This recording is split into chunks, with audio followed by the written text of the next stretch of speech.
Bien, jóvenes, ante todo, buenos días. Hoy nos toca el tema de introducción, lo que se llaman relaciones intermaxilares. Empecemos. Relaciones intermaxilares. La articulación dentaria, el overjet, el overbite, la curva de Spee, los perfiles faciales, la mandíbula como hueso único movible, se relaciona con el resto de los huesos de la cara a través de una relación con el hueso temporal, por medio de las articulaciones temporomandibulares y con el maxilar, por medio de las piezas dentarias. En esta oportunidad nos referiremos específicamente a las relaciones articulaciones interdentarias, lo que determina la forma en que ocluye el maxilar, la mandíbula y los dientes, es decir, la oclusión dentaria. Cuando hablamos nosotros de relaciones, es lo que está integrado en todo lo referente, lo que llamamos nosotros entre los dientes superiores y los dientes inferiores. Ellos nos van a dar muchas cosas que hay que hablar. Estamos hablando acá de lo que es el overbite, overjet, estamos hablando de las curvas, estamos hablando justamente de los perfiles, de la mandíbula. Todo eso vamos a ir viendo detalladamente. Relaciones intermaxilares. Los arcos dentarios dice mantiene una relación espacial, dice, que debe cumplir con una serie de condiciones que permitan, además de realizar las funciones masticatorias, las fonatorias, deglutivas, respiratorias, mantener la salud de las estructuras dentarias que la conforman y dar la armonía, soporte, estética al rostro y los tejidos blandos que los recubren. Esta relación maxilomandíbula se debe analizar en tres planos, debiendo considerarse uno que se llama relación sagital, la parte media hacia atrás, visto desde frente, una transversal y una vertical. Vamos a verlo eso detalladamente. Cuando hablamos nosotros de relación estática, tenemos que ver acá lo que es alineación de la interarcada, ¿sí? Intraarcada, mejor dicho, alineación intraarcada y alineación interarcada. Entre la interarcada y la intraarcada, mejor dicho, vamos a ver lo que son curvas, planos y lo que es anatomía oclusal. Es lo que vamos a ver más que todo hoy día. Y lo que son las alineaciones interarcada, entre las arcadas, estamos viendo lo que es la relación normal, relación de los dientes posteriores, relación de los dientes anteriores. Después ya más adelante lo que son relaciones dinámicas, o sea, en movimiento. Vamos a los planos. El primer plano, lo que sea el plano sagital. Si nosotros observamos acá esta imagen, nos vamos a ver que acá hay un pequeño recuadro que va desde la parte media de la cara hacia la parte posterior. Esto viene a ser lo que se llama justamente el plano sagital. La curva de Spee está en ese sentido, en ese plano. La curva de Spee que se define como la curvatura que se forma, que forma la línea media que une la superficie de la oclusión de los dientes, desde el vértice del canino inferior, siguiendo las cúspides vestibulares e inferiores, hasta la cúspide vestibular del último molar inferior. ¿A qué nos referimos? Lo que está hablando en sentido anteroposterior o en sentido de plano sagital, es decir, que va desde el canino, siguiendo todos los bordes, hasta la última cúspide de los molares. A esta curva se le conoce curva de Spee. Esta curva es más importante cuando vayan a ver prótesis total, porque el enfilamiento de estas dentarias, cuando lo hagan en la prótesis total, tiene que considerar justamente este plano, ya esta curva, mejor dicho, de Spee. Entonces, sentido anteroposterior que pasa por la medio de la cara hacia atrás, ese plano sagital. Y en ese plano sagital nosotros determinamos lo que se llama la curva de Spee. El plano frontal, dice, es una línea, esa curva que se forma en un plano frontal al unir con una línea una línea imaginaria las cúspides vestibulares y linguales de los premolares y molares inferiores, de un lado con las linguales y vestibulares del otro lado. ¿A qué se refiere? En este caso estamos hablando nosotros ya este plano, ya no el plano sagital, sino este plano frontal, lo que nos va a determinar que vamos a ver desde adelante, desde el frente. Este es lo que estamos hablando, el plano frontal. Entonces, visto desde frente, acá estamos viendo los dientes, vamos a determinar que entre los dientes se va a determinar justamente lo que se llama este plano frontal, ¿ya? Este plano frontal, o sea, visto desde adelante, ¿ya? ¿Por qué es importante acá?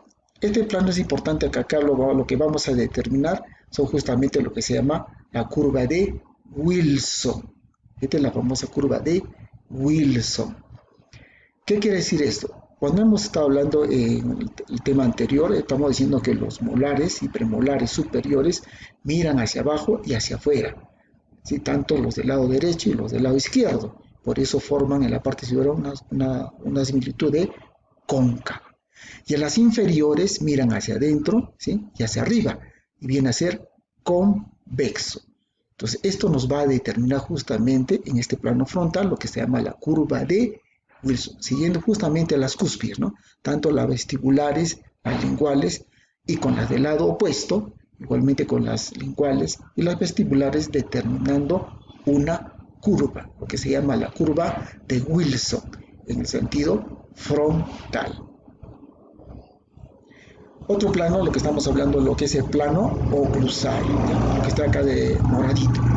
Dice que es una línea, dice, imaginaria también, que va del borde de los incisivos inferiores hasta la cúspide distovestibular de los segundos molares inferiores. Entonces, cuando hablamos nosotros de plano, en sí no es un plano recto, no es un plano curvo, pero se le denomina, por eso dice, es una línea imaginaria, ¿no? Lo que le dicen plano oclusal, es una línea imaginaria, lo determinó como plano oclusal, que justamente se da alrededor de toda lo que es la arcada, entre la arcada superior y la arcada inferior. Cuando vemos nosotros el plano oclusal, visto desde el plano frontal, dicen, visto desde el plano frontal, en el plano oclusal es paralelo a la línea bipular, dice, mientras que el plano sagital es paralelo al plano de Camper, ¿ya? El plano dice de Camper es un plano imaginario que une el borde superior del tragus con el borde inferior del ala de la nariz, el plano de Camper. ¿Qué quiere decir acá? Este plano oclusal dice que es paralelo al plano bipupilar. Bipupilar es que va entre la pupila derecha y la izquierda y realizamos una línea y viene a ser un plano. Este plano es paralelo al plano oclusal. Visto sagitalmente dice que tenemos el plano oclusal que viene, se dice, paralelo al plano de Camper, que viene a ser desde el tragus, desde el meato, digamos, desde el auditivo, la parte superior, hacia el ala de la nariz. Entonces se forma un plano de Camper. Esto es paralelo en sentido sagital. Hay otros planos craniométricos. Tenemos el de Camper y el de Frankfurt. Estamos viendo acá, por ejemplo, la bipupilar. Estamos diciendo que va de una pupila a otra pupila. Tenemos el plano infraorbitario, justamente por parte de la parte inferior de la órbita. Tenemos ahí el plano orbitario. Y tenemos lo que es el plano oclusal. Y el plano de Camper. Este plano de Camper dice que es paralelo al plano oclusal, pero cuando nosotros colocamos acá un plano, el plano de Fox, que la van a ver atentamente o detalladamente cuando hagan lo que se llama prótesis total, ¿sí? Entonces, también más adelante vamos a ver justamente estos planos en un paciente en la forma práctica. Vamos a ver lo que es la anatomía oclusal. El diente en sí o una pieza dentaria, tanto sean anteriores, posteriores, tenemos una anatomía que se llama una anatomía oclusal. Por ejemplo, vamos rápidamente, ¿no? Tenemos la cara oclusal, tenemos lo que se llama la cúspide mesiovestibular. ¿Por qué cúspide mesiovestibular?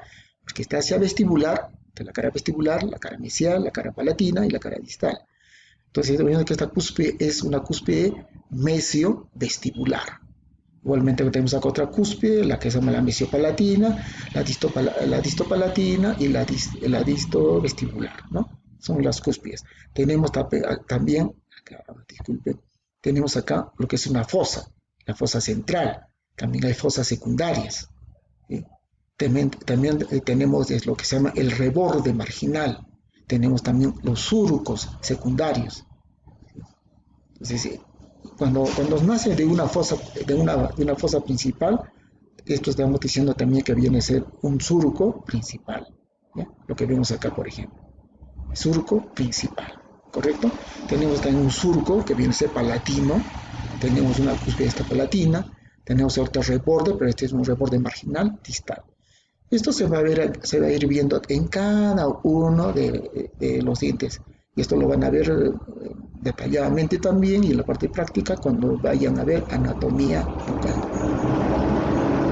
Áreas de contactos e infracontacto. O sea, supracontacto e infracontacto. Cuando nosotros decimos que es un área de infracontacto, estamos hablando de la parte blanca, dice, desde el contacto, dice, desde el contacto del antagonista, dice, ¿sí? Hasta el fondo de la fosa. Esa es el área justamente de infracontacto. Y el área de supracontacto, que de verdecito dice que es desde el contacto, del antagonista hasta la cima de la cúspide. Esas son las áreas tanto de supracontacto, ¿sí? Y la de infracontacto. Altura cuspidea. La altura cuspidea viene a ser esta altura. Dice que es la distancia, dice, desde la cima, dice, desde la cima de la cúspide, y una línea imaginaria perpendicular, dice, al eje axial, dice axial, al alimento. Esto es el eje axial del diente. Y tenemos una línea perpendicular que nace de acá, en relación a este eje. Entonces determina, y es una línea imaginaria, desde ahí hasta la cima, viene a ser lo que se llama altura cuspidea.